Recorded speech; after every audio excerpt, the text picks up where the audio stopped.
Mua ấy chẳng mau mấy đi bay ta đi ông mày rồi nhà chơi này cái xùa mà có thơm với mặn rồi thơ hữu bùa chồng anh này hơi chặt trên sĩ bạch ô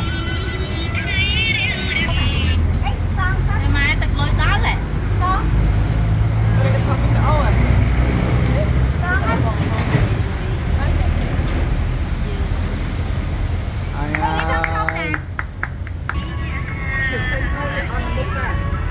con mà nhâm thằng bé nhâm tích bán nó chả hơi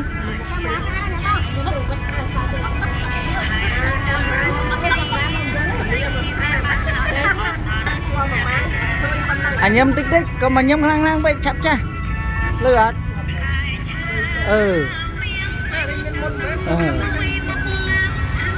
ta mà rồi po phi vậy rồi po mà cầm thấy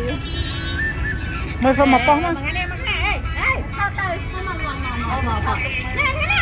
lên ơi